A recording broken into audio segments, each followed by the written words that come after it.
पूजा जी गाजियाबाद। राधे राधे। राधे राधे महाराज जी। महाराज जी, मनुष्य को हृदय मतलब मन की बात सुननी चाहिए या बुद्धि दिमाग की बात? हृदय की बात में आप क्या समझ रहे हैं? हृदय में 4 करण हैं, उन्हीं को हृदय कहते हैं। अंतःकरण। बुद्धि निश्चय करती है, मन संकल्प विकल्प करता है, चित्त चिंतन करता है और अहम क्रिया को स्वीकार करता है। ये अंतःकरण जिसे तुम हृदय कहते हो ना, उसे हम शास्त्रीय भाषा में अंतःकरण कहते हैं। अंतःकरण में 4 स्फुरणाएं होती हैं। किसी भी विषय का चिंतन और उसका संकल्प विकल्प, उसका निश्चय, फिर उसको स्वीकार करना। हम इन चारों की बात नहीं मानते, शास्त्र की बात मानते हैं। तस्मात् शास्त्रम प्रमाणन्ते कार्याकार्यो व्यवस्थितो। मेरे हृदय में जो बात आई वो शास्त्र सम्मत है कि नहीं? अगर शास्त्र विरुद्ध है तो हम हर बात काट देते हैं। हमारा जो ज्ञान है सत्संग से सुना हुआ, शास्त्रों में जो पढ़ा ले, इसीलिए अब आजकल अज्ञानी लोग अधिक बढ़ रहे हैं, मनमानी आचरण कर रहे हैं। रोज स्वाध्याय करना चाहिए, सदग्रंथों का स्वाध्याय। अगर नहीं कर सकते हो तो रोज सत्संग सुनना चाहिए। आपको सत्संग में नई नई बातें मिलेंगी, जिससे आपका जीवन कुमार्गगामी जो रहा है वो सतमार्ग में चलने लगेगा। पहले हमें पता तो होना चाहिए क्या करना है क्या नहीं करना। तस्मात् शास्त्रम प्रमाणम ते कार्य अकार्यो व्यवस्थित हो। कार्य और अकार्य की व्यवस्था शास्त्र में बताई गई। हमारा मन तो कभी भजन में लगेगा, कभी भोगों में लगेगा, कभी गंदी बात चिंतन करता है, कभी अच्छी बात चिंतन करता है। तो हमको इसका निर्णय कैसे हो कि हमें क्या मानना चाहिए? वो शास्त्र और संत वाणी से मिलाना चाहिए। जो निषेध है वो हमें नहीं मानना, जो विधि है वो हमें मानना है। और एक सूक्ष्म बात, सबके हृदय में शास्त्रों का सार ज्ञान लेकर भगवान बैठे हैं। जब आप गलत करने चलोगे तो बड़ी धीमी आवाज में भगवान की आज्ञा होती, ये गलत है, आपको नहीं करना। बुलाता है ना सबके हृदय में। जब आप कुछ गलत करना चाहोगे तो अव्यक्त रूप से हमारे जो परम मित्र हितैषी भगवान है वो हमको सूचना देते हैं, ये गलत मार्ग है। पर हम उनकी अवहेलना कर देते हैं और मन की बात मान करके चल देते हैं। तो हमें चाहिए कोई भी स्फुरणा हो वो तब तक हम न करें जब तक ठीक निर्णय ना हो जाए कि ये क्रिया सही है कि गलत है। अगर वो गलत है तो लाख बार मन हमको कहे हमें नहीं करना चाहिए।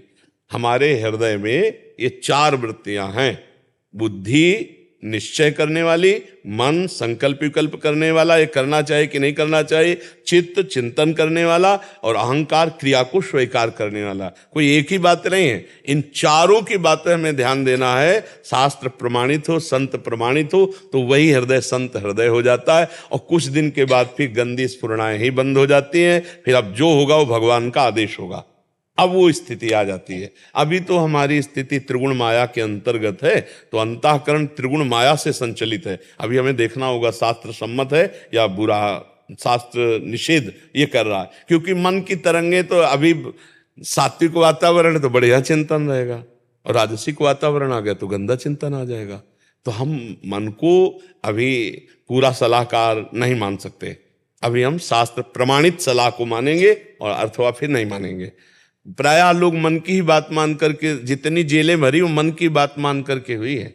जितने भी रोग दुख आ रहे हैं ये सब मन की बात मानने के कारण है। हमारे द्वारा पापाचरण हुआ, उसका हमें दंड मिल रहा है, चाहे जेल में मिले, चाहे शरीर में रोग के रूप में मिले या बाहर विपत्ति के रूप में मिले। तो हमें चाहिए बहुत होश में हो और हम ये सत्संग सुने, शास्त्र स्वाध्याय करें, जिससे हमें पता चले हमें क्या करना चाहिए क्या नहीं करना चाहिए। और नाम जरूर जप करते रहें। अगर नाम जप नहीं तो सब बेकार हो गया। बहुत सत्कर्म आपने किए, नाम जप नहीं किए तो स्वर्ग आदि लोकों को जाओगे, भोग कर फिर मृत्यु लोक में आ जाओगे, काम तो नहीं बना। और 10 बार भी राम राम कृष्ण कृष्ण हरि हरि राधा राधा बोल लिया तो यमराज के रजिस्टर में 10 बार नाम भारी पड़ जाएगा। अरे एक नाम की कीमत पूरे त्रिभुवन नहीं है तो 10 बार नाम, ऐसा कीमती नाम हम हर श्वास में सैकड़ों बार लेने की चेष्टा करें। श्वास श्वास में कितने अधिक से अधिक नाम ले ले। बड़ा आनंद आता है जब आप नाम के प्रति थोड़ा महत्व बुद्धि रखिए। जैसे रुपया कमाने में लोभ और बढ़ता चला जाता है, ऐसे भजन का लोभ बढ़ता चला। उठते बैठते चलते फिरते हंसते खाते पीते गाते कभी भी नाम का विस्मरण ना हो, ऐसा महत्व जागरण कर। तद विस्मरणेन परम व्याकुलते। कुछ दिन बाद नाम पकड़ लेता है। पहले साधक को नाम पकड़ाना होता है। वाचिक शुरू किया, फिर उपांश शुरू किया, फिर मानसिक शुरू किया। जब नाम श्वास 2 बिलक चलत हैं तो इनको भेद न मोह को भावे। श्वासा ही नाम, नाम ही श्वासा, नाम श्वास को भेद मिटावे, रोम रोम जब रग रग बोले तब कुछ स्वाद नाम को पावे।